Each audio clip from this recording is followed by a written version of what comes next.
Hello, I'm Carolyn Knott, and this video is a short description of the Golden Wedding photograph album created in 1902.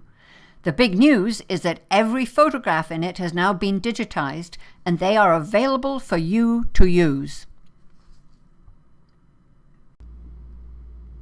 The Golden Wedding party was held at Henry and Mariah's house called The Wilderness. There were over 40 family members at the party, plus other friends. There was tea in the garden and later on speeches and music at a hall in Canterbury. But the enduring showpiece from that occasion is the Golden Wedding album.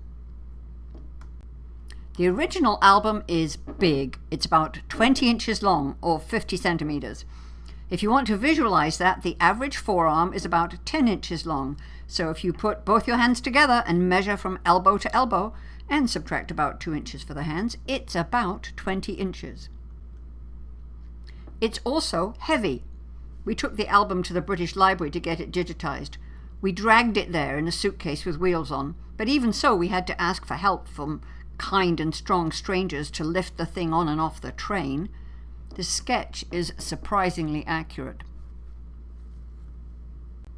The result is over 300 photos of all the family living in 1902. Nearly all the pages are labeled, so you can tell which family it is. And many of the photos are labeled. See the arrow pointing there to Bertha Neve?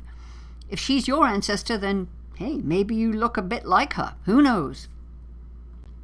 As I said, all the photos are now available to you. If you're descended from Henry Headley and would like to see a picture of your ancestors, take a look at the photos in the Dropbox. The link is in my email. Here you can see the table of contents of the album, and in the following slides I've included 3 sample pages identified here by red stars to give you an idea of the kind of visuals that are available. Each family put together their own page and arranged their photographs on the front and the back. The pages have different background colors and different styles of layout. Then all the pages were combined into a single album. Not everything is clearly labeled, but on some of the pages, which were not originally labeled, you can see that someone else has written a name to identify certain individuals. It's in very faint writing, usually pencil. On some I recognize the handwriting of my father, Philip, and this word, Bessie, is in the handwriting of my aunt, Bridget.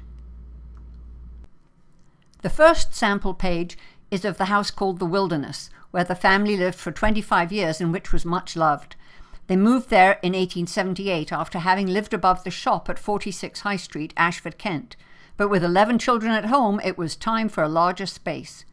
Henry found a house at St. Stephen's on the outskirts of Canterbury, which you might think would be a long way from the shop at Ashford at that time. It's about 15 miles away. However, there was a railway. Canterbury West Station was a 10-minute walk from the Wilderness, and the train would have taken around 20 minutes to get to Ashford, so it made sense. Let's visualize that. Sorry, couldn't resist. There is also a story that Percy and Paul, when they were still single and living at the Wilderness, bribed the train driver to blow the steam whistle as the train was leaving Sturry Station so they could leap out of bed and be at the station in time. This is a wonderful page with almost the whole immediate family in the center. Every photograph is clearly labeled. Notice the smaller photo on the right-hand side of the middle, which is a picture of the Henry Headley wholesale and retail grocery with a few employees standing outside. There it is, bigger. If you want to be able to zoom in on any particular page, go to the Dropbox, go to the Golden Wedding folder, where you'll find all the pictures. This final example is Lillian and Latimer Dell and their family, who we thank for the clarity of their pages. You can clearly see who's who. This album represents a large family, and frankly, it can be quite confusing. To get a better understanding of who everyone is, watch the video in this channel called Family Tree, and there's also lots of good reading in the Dropbox. I'm going to skip most of this page for the sake of those who are not interested. Suffice it to say that if you want the photos with very high resolution, the kind a photographer would take, I have them. Email me at headleyhistory@gmail.com. So we end with the final page of the album, which shows the meeting house where Henry and Mariah were married 50 years previously. We now have over 1,500 people in the family tree who were connected to Henry and Mariah Headley, and it all started right there. Thank you for watching. Any questions or comments, email me at headleyhistory@gmail.com.